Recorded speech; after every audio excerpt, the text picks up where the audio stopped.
Boa noite a todos. Esta palestra era para ser projetada. Eu agora a ler aqui percebi que tudo tem um sentido e não vai haver projeção do slide porque o tema é que é Deus. E segundo Leon Denis, há coisas que de tão profundas não se descrevem. Não há imagens nenhumas que possam defini-las, elucidar, porque apenas se sentem.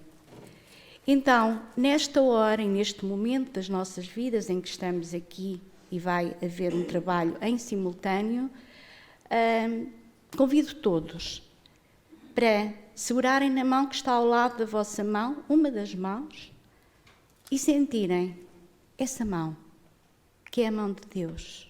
A mão de Deus que está em todo o lado, em todo o lugar, como iremos ver, que nos guia e conduz. Deus, que é o nosso Criador. E antes de entrar propriamente na palestra, eu pergunto aqui, a todos os que estão presentes, quem é espírita? Estamos no centro espírita. Quem das pessoas que está aqui já é espírita? Ou é espírita? Hoje ninguém é, ninguém. Ainda somos todos estudantes, da doutrina. Ora bem, não é possível abraçar a doutrina espírita sem entender os 5 princípios básicos da mesma, e que são a existência de Deus, a imortalidade da alma, a comunicabilidade dos espíritos, a lei da reencarnação e a lei da evolução. Então, para ser espírita, para abraçar esta maravilhosa doutrina, nós temos que perceber e entender que é Deus. Certo? Já todos sabemos o que é? Quem é? Alguém já viu Deus? Vamos ver. Vai ser... Falar de Deus constitui sempre uma tarefa muito difícil, embora agradável. É bom falar do Pai, tendo em vista a distância que em todos os aspectos ainda separa os homens, nós, criaturas finitas e imperfeitas, da incomensurável grandeza e perfeição do nosso Criador. Por isso, escreveu com acerto o professor Milton Aurélio de Sousa o seguinte: Deus, a ideia mais alta do pensamento humano, é simples como motivo de crença e adoração, e torna-se complexo, muito complexo, como motivo de conhecimento ou de explicação. Iremos ver então que Deus melhor se sente do que se entende. E nesta hora, vamos fazer de um texto de Leon Denis a nossa prece de gratidão pela oportunidade de estar aqui, pelo trabalho que vamos realizar em nome do Pai e acompanhados por toda a espiritualidade presente que nos assessoria nesta casa. É a Ti, ó Potência Suprema, qualquer que seja o nome que te deem, e por mais imperfeitamente que sejas compreendida, é a Ti, fonte eterna da vida, da beleza, da harmonia, que se elevam nossas aspirações, a nossa confiança e o nosso amor. Em que céus profundos, misteriosos, tu te escondes, Pai. Oh, quantas almas acreditaram que bastaria para te encontrar, deixar a terra. Mas tu conservas-te invisível, tanto no mundo espiritual quanto no mundo terrestre. Invisível para aqueles que ainda não adquiriram a pureza suficiente para refletir teus divinos raios. Tudo revela e manifesta, no entanto, a tua presença. Estás em tudo. Tudo quanto na natureza e na humanidade canta e celebra o amor, a beleza, a perfeição, tudo o que vive e respira é mensagem de ti, Pai amado. As forças grandiosas que animam o universo proclamam a realidade da inteligência divina. Ao lado delas, a tua majestade manifesta-se na história, pela ação das grandes almas que, semelhantes a vagas imensas, trazem às regiões terrestres todas as potências da obra e sabedoria de amor que tu és. Estás assim em cada um de nós, no templo vivo da nossa consciência. Que sejamos dignos, Pai, de sentir-te aqui entre nós, como Criador presente que sempre és. E temos que a primeira questão que Allan Kardec colocou à espiritualidade superior, que é a questão número 1 do Livro dos Espíritos, todos conhecem e sabem, tem o seguinte teor: que é Deus? Que é Deus? E a espiritualidade responde: Deus é a inteligência suprema, a causa primária de todas as coisas.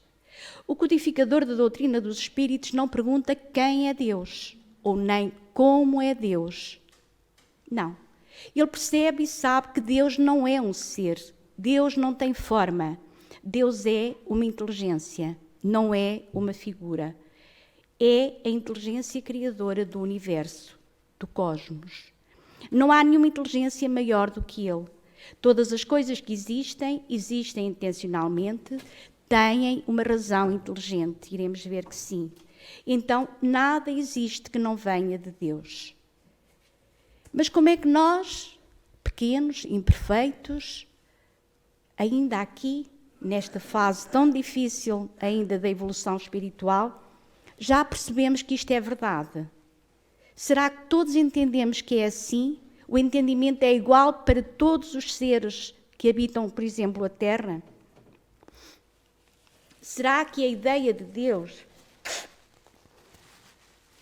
Será que a ideia de Deus varia muito de acordo com a evolução espiritual de cada criatura? Estamos em patamares evolutivos diferentes, cada um de nós. A ideia que cada um tem de Deus é diferente. Essa circunstância foi exposta com muita beleza e profundidade pelo professor Rubens Romanelli da seguinte forma: viviam num edifício de 7 andares moradores cujos olhos jamais tinham contemplado a luz do sol, a não ser através das vidraças diversamente coloridas de cada pavimento, de cada patamar. Encerrados nos limites do seu pequeno mundo, ali estavam, cada qual fazia uma ideia diferente quanto à cor da luz solar. Os moradores do primeiro andar diziam que era vermelha. Porquê? Porque vermelhos eram os vidros através dos quais viam o sol. Os do segundo diziam que era alaranjada, porque os vidros daquele apartamento, daquele pavimento, eram alaranjados. Então, viam exatamente a luz filtrada em tons de laranja. Os do terceiro diziam pela mesma razão que era amarela, os do quarto diziam que era verde, os do quinto andar diziam que era azul, os do sexto referiam que era anil, que era assim, que tinham os vidros pintados, e os do sétimo diziam que a luz solar era violeta, os que estavam lá mais no cimo. Certo dia, porém, um morador mais inteligente e curioso, indagador, resolveu sair do edifício, saiu para fora. E, surpreendido com a luz do sol, que lá no alto se decompunha na policromia do arco-íris, compreendeu logo que cada morador havia apreendido somente uma parcela da verdade. Tudo se passava exatamente como se cada um deles, no seu próprio pavimento, tivesse a visão limitada a uma faixa apenas, dentro das 7 faixas luminosas do espectro solar. A luz do sol era realmente da cor sobre que cada qual a tinha visto, mas era também muito mais do que isso, porque era a síntese das 7 cores. Assim como cada morador via o sol, assim também cada criatura humana vê Deus. Situados em diferentes faixas de evolução, cada um o verá sob um aspecto diferente, segundo a coloração do seu entendimento. Quanto maior for o esclarecimento, o entendimento, a consciência ampliada, a ampliação da consciência, maior é a visão do Pai. Chegará, no entanto, um dia em que a criatura transcenderá os limites do seu mundo e aí sim compreenderá Deus em sua essência, na síntese de seus atributos, Deus tal como Ele é. Os homens sempre se abstiveram de estudar a figura de Deus por não poderem entendê-lo. Sente-se, não se entende? Será que os homens se abstiveram? Não. Na verdade, grandes pensadores de todos os tempos, os maiores filósofos e estudiosos nos campos da cosmologia e da metafísica, dedicaram a sua inteligência e o seu tempo à pesquisa e ao entendimento da figura do Criador de todas as coisas e seres do universo, este tomado no sentido amplo, o universo como cosmos, na totalidade. Criaram até uma ciência para isso, a Teodiceia. 2 assuntos principais foram objetos dos exames e do estudo destes grandes estudiosos. Primeiro, a existência de Deus e, segundo, a essência de Deus. Deus existe? Questionavam a existência. O grande filósofo francês Descartes baseia-se no chamado argumento ontológico para afirmar que sim, Deus existe. Pois que, e ele explica assim por uma evidência entendível por qualquer um. A existência de uma ideia de perfeição existe na nossa mente. Todos nós temos a ideia de que há algo perfeito, porque nós dizemos que somos imperfeitos. E não dizemos isso só porque queremos nos achar de coitadinhos ou com um complexo de inferioridade em relação aos outros ou porque ouvimos alguém dizer que somos imperfeitos. Nós sentimos, em realidade, que somos imperfeitos. Então temos a ideia do que é a perfeição. Se essa ideia da perfeição existe na nossa mente, isso comprova a existência de um ser perfeito, porque não idealizávamos nem poderíamos pensar na perfeição se não idealizássemos ou não sentíssemos que há um ser perfeito. O ser que a criou e colocou na nossa mente essa ideia de perfeição, ou seja, um ser que pode ser chamado de Deus, sim. Este é o argumento pela evidência. É evidente que se a perfeição existe, o ser que colocou essa ideia de perfeição na nossa mente só pode ter sido um ser perfeito, e esse ser perfeito é Deus. Outro vulto notável do pensamento francês foi Voltaire. Para Voltaire e para Newton, Deus é o grande engenheiro ou mecânico que idealizou, criou e regulou o sistema do mundo. E se existe uma ordem no universo, é porque alguém o ordenou. E se o relógio é uma prova inegável da existência do relojoeiro, não há um relógio sem o relojoeiro o fabricar. De certeza que vocês e eu não sou capaz de fazer no relógio, só o relojoeiro é capaz de o fazer. O mundo é uma prova evidente da existência de um Criador Supremo, que é Deus. Se Deus não existisse, seria preciso inventá-lo. Porém, a natureza proclama a sua existência. E sente-se o seu palpitar, sente-se o seu halo a envolver-nos. Diz Voltaire que o universo espanta-me e não posso imaginar que este relógio exista e não tenha um grande relojoeiro.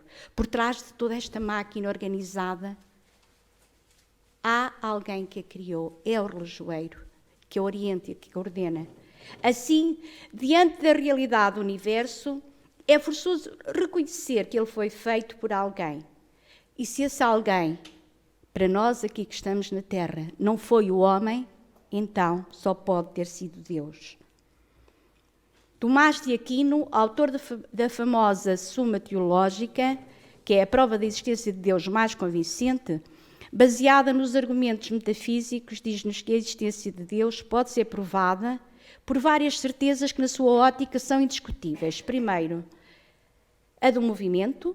Segundo, a da causalidade. Terceiro, a dos graus da perfeição dos seres. E quarto, a da ordem do mundo. E explica assim estes argumentos, sintetizando-os. Se no mundo existe movimento ou mudança, e existe, o mundo está em constante movimento e em constante mudança, então tem que existir um motor primeiro que não seja movido por nenhum outro, por nenhum daqueles que está a mudar. Tem que haver o primeiro que faz mudar todos os outros. Pois se todo fosse movido, teríamos o efeito sem causa. E não há efeito sem causa. Há uma causa absolutamente primeira, transcendente às causas em geral. Se existem segundas causas, tem que existir a causa primeira, a causa primária, porque as causas segundas são efeito da causa primeira. Nas coisas, e isto é simples para nós entendermos, existem vários graus de perfeição. referentes à beleza, por exemplo, nós conseguimos distinguir o mais belo do menos belo, pelo menos aos nossos olhos.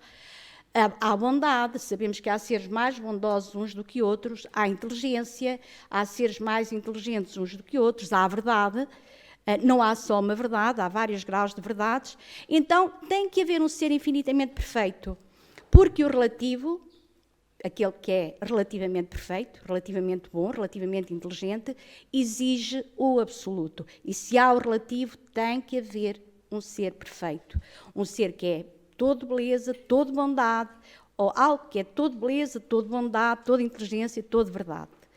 Por último, a prova pela ordem do mundo, pela organização complexa do universo, pelo governo das coisas, não podemos ter dúvidas que tudo isto é devido a uma inteligência ordenadora, superior, absoluta e necessária. Nós vemos que o sistema solar tem vários planetas, nenhum deles anda a colidir um com o outro, tudo está ordenado, tudo está a trabalhar mecanicamente bem governado. Que prova nos oferece, e vamos agora aqui entrar na doutrina espírita, o espiritismo quanto à existência de Deus? A resposta está na questão 4 do Livro dos Espíritos, quando é questionado onde se pode encontrar a prova da existência de Deus. A espiritualidade responde com convicção e determinação, no axioma que aplicais às vossas ciências: não há efeito sem causa. Isto é verdade. Pelo menos para nós, entendemos que é assim. Tem que haver uma causa para haver um efeito, não há acaso. Procurai a causa de tudo que não é obra do homem e a vossa razão responderá. Allan Kardec ainda acrescenta que, para crer-se em Deus, basta que se lance o olhar sobre as obras da criação. O universo existe, logo tem uma causa. Certo? Algo criou o universo. Duvidar da existência de Deus é negar que todo o efeito tem uma causa e defender que o nada pode fazer alguma coisa.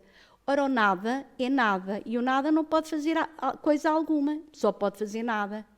Se o universo existe e nós vemos com os nossos olhos, foi criado por alguém, por algo, por uma energia.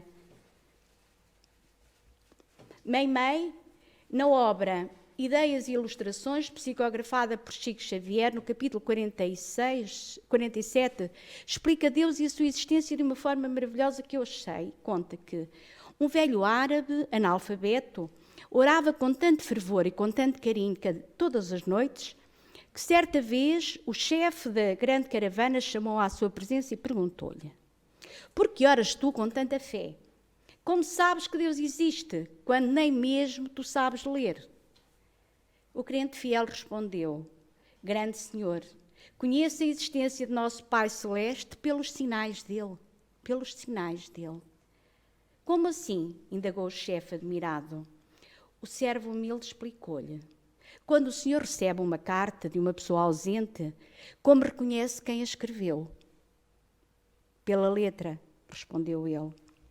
Quando o Senhor recebe uma joia, como é que se informa quanto ao autor dela? Quem é que sabe que produziu essa joia?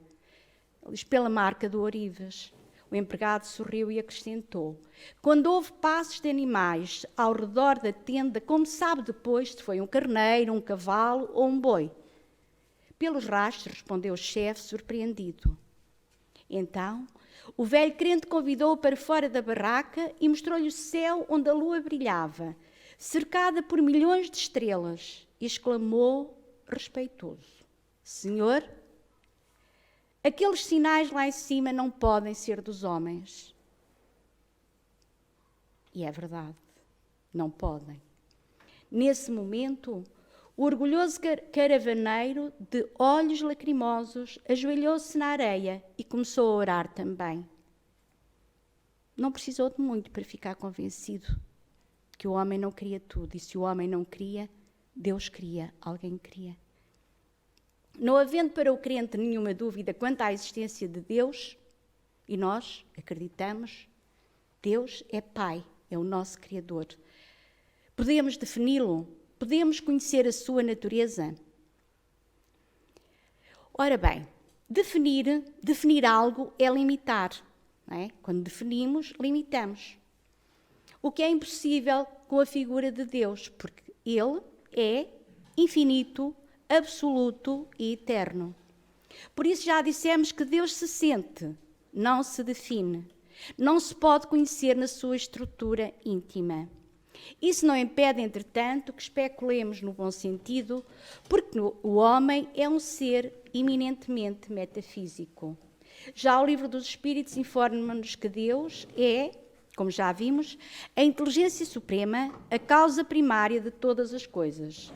O que nos leva então a questionar o que é inteligência, o que é causa. Na resposta à questão 23 do Livro dos Espíritos, a espiritualidade superior diz que o espírito constitui o princípio inteligente do universo, o espírito, mas que sua natureza íntima ainda nos é desconhecida. Então, podemos concluir, sem margem para dúvidas, que da natureza de Deus sabemos apenas que é espiritual. É. Para melhor entendê-lo na nossa linguagem, que é uma linguagem ainda muito fraca e que precisa ainda de palavras para definir e para descrever, seja o que for, nós costumamos adjetivá-lo, pois o adjetivo, limitando-o, torna-o mais acessível à nossa compreensão limitada. Por isso citamos os chamados atributos de Deus, como está na questão 13 do Livro dos Espíritos, e temos que Deus é eterno. É eterno porque não tem princípio, não terá fim, por isso é chamado o incriado. É infinito, isto é, nada o limita. É imutável, pois não está sujeito a mudanças de qualquer espécie. Imaterial, porque é puro espírito.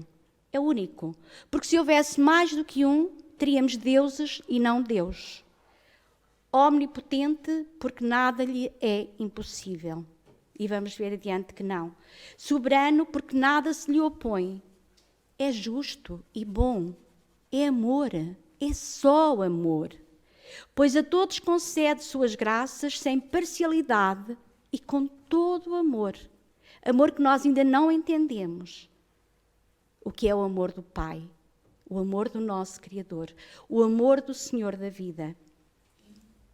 Nós espíritas reconhecemos ainda a nossa, e ainda bem, inferioridade moral e procuramos sentir Deus como Criador e Senhor dos nossos destinos. O Senhor da vida que nos destina um futuro glorioso, futuro esse que apenas imaginamos, não conseguimos sequer saber ou imaginamos como será.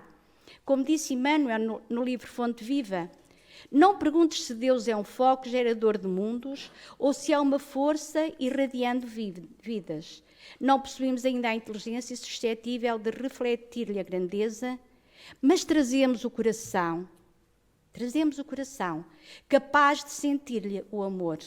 Procuremos assim nosso Pai acima de tudo e Deus, nosso Pai, nos escutará. E não tenhamos dúvidas que neste momento Deus está a ouvir e a anotar todos os nossos pensamentos, todas as nossas aflições, todas as nossas súplicas. Está aqui, estamos envolvidos nele. O Espiritismo é dualista, ou seja, admite a separação, a essência substancial de Deus, o Criador, da sua criação. Uma coisa é o Criador, outra coisa a sua criação. Sendo o Criador dotado de imanência e transcendência. A imanência de Deus significa que a sua presença espiritual em tudo, como causa final e universal, Ele é o Criador de todas as coisas, de todos os seres, de tudo o que possamos imaginar e não consigamos imaginar. Por isso disse o apóstolo Paulo, em Deus temos a vida, o movimento, temos o ser. A imanência de Deus, no entanto, não impede a sua absoluta independência em relação ao universo que Ele criou, e é isso que denominamos de transcendência. Porque sem a transcendência, sem a independência de Deus em relação ao universo, Deus seria idêntico ao universo. Ora, o universo está em criação constante, portanto, não é perfeito, é imperfeito. E Deus não é imperfeito, então Ele é transcende o próprio universo. Assim, imanência e transcendência completam-se na natureza divina, pois sem a primeira, Deus se faria estranho ao universo e não seria por isso infinito nem perfeito. Deus Pai, por suas leis, eternas como Ele, está presente na criação, por efeito da sua imanência, sem se confundir com o universo criado por Ele. Esta é a resposta à questão 77 do Livro dos Espíritos. As leis de Deus permitem, assim, a ligação de todas as coisas ao seu poder e à sua perfeição. Mas por sua transcendência, Ele continua distante do universo, sempre criando, sempre trabalhando, independentemente de tudo quanto cria. E nós já sabemos que Deus não é aquele ser que está sentado nas nuvens por cima da terra a mandar a trovoada ou a comandar o sol ou a chuva ou outras coisas. Deus não está limitado à humanidade, não está limitado à terra ou à Via Láctea. Deus abrange todas as coisas, todos os seres vivos, inteligentes ou não, encarnados ou desencarnados do universo ou pluriuniversos. Deus estende-se pelo cosmos e mantém o universo organizado e ordenado. O nosso Deus, o Criador, é um Deus cósmico. Para a doutrina espírita, o universo é estruturado porque as coisas não ocorrem ao acaso. Não há acasos. Em tudo há causalidade, inteligibilidade, significado, padrão. E também já temos a ideia que o objetivo do ser, o nosso objetivo, é a evolução, ou seja, a ampliação da consciência através da aquisição de conhecimentos. E ao construirmos a nossa trajetória de vida, o ser inteligente amplia a sua percepção e compreensão da natureza. Quanto mais estudarmos, quanto mais soubermos, quanto mais vamos aprendendo e maior vai sendo a ampliação de consciência que vamos tendo da natureza, das coisas, das pessoas, de nós mesmos, do cosmos, da estruturação inteligente do universo e, em consequência, também maior vai sendo o nosso entendimento de Deus. Deus torna-se evidente na harmonia de tudo o que existe, porque Deus é a totalidade. Deus é a expressão e a dinâmica da vida. Deus é a unidade que se revela todos os dias, quando cada um de nós se questiona: será que eu estou servindo ao meu Criador? Estou fazendo o que devo? O que o Pai me ensinou? Deus é providência divina. A ideia espírita não concebe Deus, um Deus que fique um só instante inativo. A providência divina é então o quê? O cuidado de Deus para com todas as suas criaturas, para com todos os seres da criação. E não há um único filho que esteja fora desse cuidado, dessa proteção, desse envolvimento. Então aí questionamos, será que Deus se ocupa pessoalmente de cada homem, de cada um de nós? Não será Ele muito grande e nós muito pequenos para que cada indivíduo, em particular, tenha alguma importância aos olhos de Deus? Será que eu sou importante aos olhos de Deus? Na resposta à questão 963 do Livro dos Espíritos, a espiritualidade explica-nos que Deus ocupa-se com todos os seres que criou, por menores que sejam, porque para a sua bondade e pela sua bondade, nada é pequenino. Como é que a divindade então responde? Como é que Deus responde a cada acontecimento com a sua criação, a cada súplica, a cada pedido, a cada rogatória que cada um dos seus filhos lhe faz? O espírito Kinmant, numa manifestação ocorrida em 1867, na Sociedade Parisiense de Estudos Espíritas, traz-nos esta preciosa explicação. O homem é um pequeno mundo que tem o espírito como seu diretor e o corpo como ser dirigido. Nesse nosso exemplo, o corpo representará uma criação e Deus será o espírito. Isto para entendermos melhor. Os membros desse corpo, os diferentes órgãos que o compõem, os músculos, os nervos, as articulações, são outras tantas individualidades materiais. se assim podemos comparar, localizadas em pontos especiais do referido corpo. Se bem que seja considerável o número de partes constitutivas do próprio corpo, pernas, pés, os órgãos internos, de natureza tão variada e diferente, não é permitido a nenhum de nós, em ninguém, supor que se possa produzir movimentos ou uma impressão em qualquer lugar do corpo sem que o espírito tenha consciência daquilo que está a acontecer com o braço ou com a perna, seja com o que for. Há sensações diversas em muitos lugares ao mesmo tempo, na cabeça, num pé. O espírito sente todas elas, distingue, analisa, assina a cada uma a causa determinante e o ponto em que se produziu. Tudo por causa, através do fluido do perispírito. Fenómeno semelhante ocorre entre Deus e a criação. O nosso corpo, a relação com o espírito é como a criação, a relação com Deus. Mas uma comparação para entendermos. Porque Deus está em toda a parte, no universo, como o espírito está em toda a parte, no corpo. Todos os elementos da criação, então, se acham em relação constante com Ele, com Deus. Como todas as células do corpo humano se acham em contacto imediato com o ser espiritual, com o espírito. Assim, se quando um membro se agita, o espírito sente, quando uma criatura de Deus, quando um filho de Deus pensa, Deus capta esse pensamento. Se todos os membros estão em movimento, os diferentes órgãos estão a vibrar, o espírito sente todas as manifestações, distingue-as e localiza-as. Quando as diferentes criações, as diferentes criaturas se agitam, pensam e agem, Deus sabe o que se passa e assina a cada um o que lhe diz respeito. Daí podermos também deduzir a solidariedade da matéria e da inteligência. A solidariedade entre si de todos os seres de um mundo. Somos todos solidários uns com os outros, embora ainda não consigamos colocar em movimento essa solidariedade constante. A solidariedade de todos os mundos, uns com os outros, e, por fim, a solidariedade de todas as criações para com o Criador. Convém também não esquecer e relembrar que a compreensão da providência divina exige-nos a compreensão de um outro atributo que damos a Deus. Nós damos-lhe atributos. A omnipresença ou ubiquidade, que é a capacidade de estar ao mesmo tempo em todo o lugar, de forma integral, de modo a poder atuar em tudo e estar presente na atuação de cada ser inteligente, estar perfeitamente ciente, por exemplo, dos nossos pensamentos e dos nossos sentimentos mais íntimos. Nada foge ao conhecimento do Pai. Allan Kardec ilustrou essa presença constante de Deus da seguinte forma.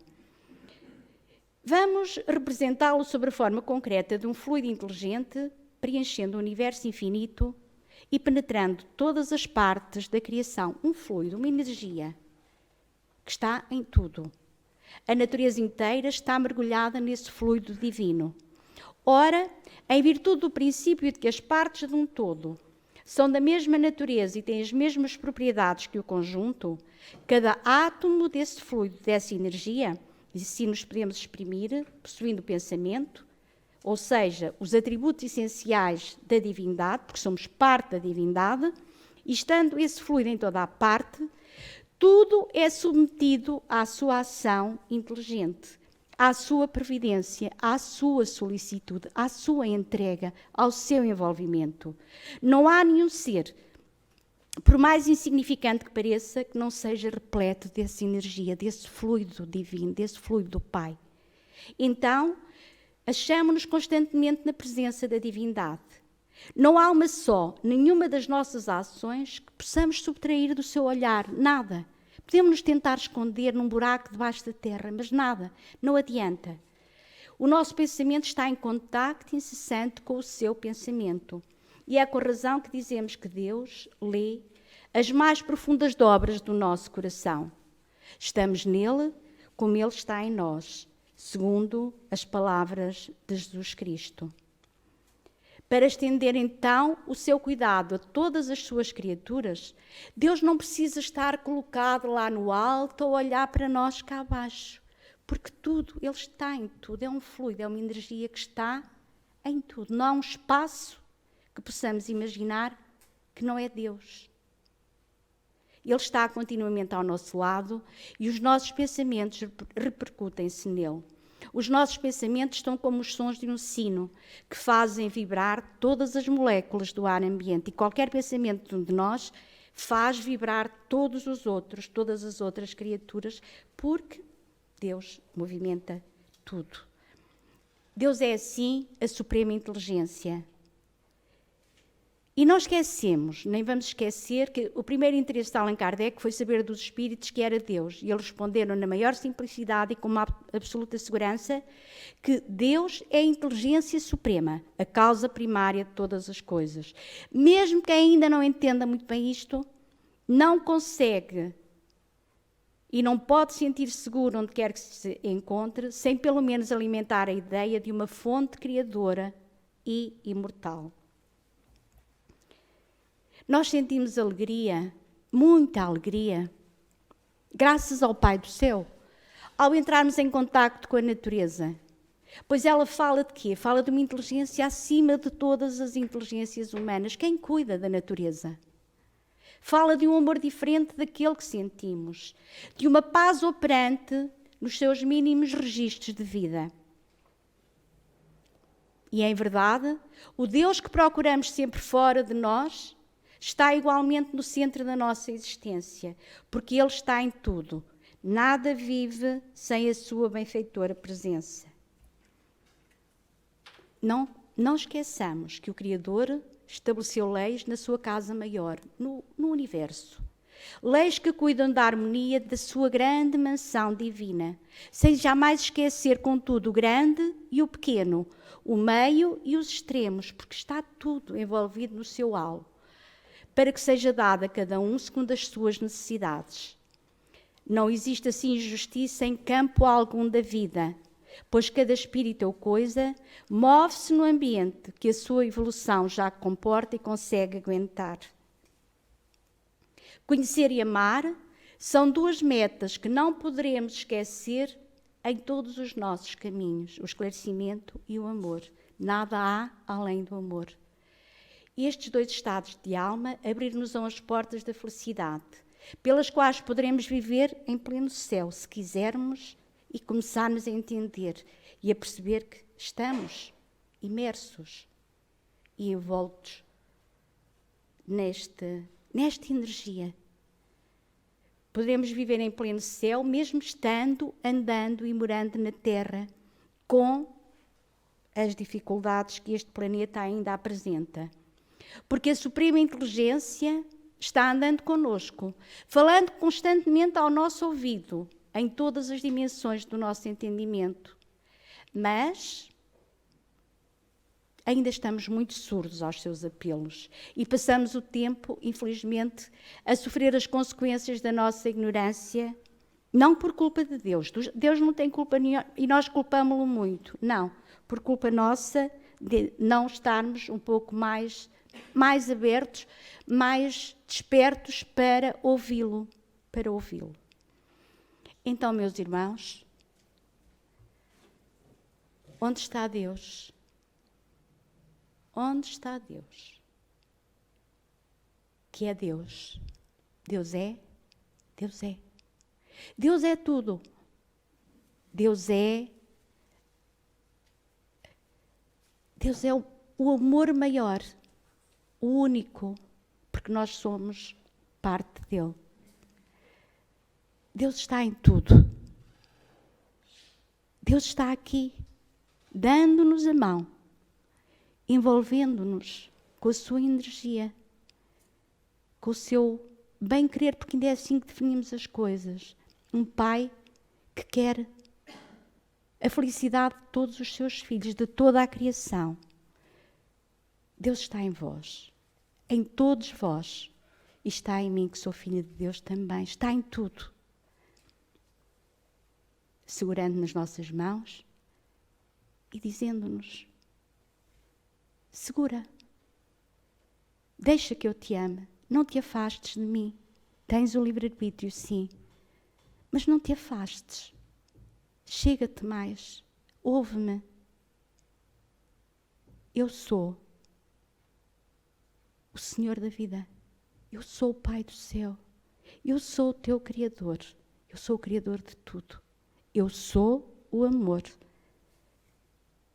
E a única coisa que aguardo e que espero é que tu, meu filho, ser amor maravilhoso que és, percebas um dia que és realmente um ser amor. Somos todos ser amor. Obrigada por esta oportunidade de podermos falar do Pai, por terem estado aqui hoje conosco e pela maravilhosa oportunidade de estar ao serviço do Criador.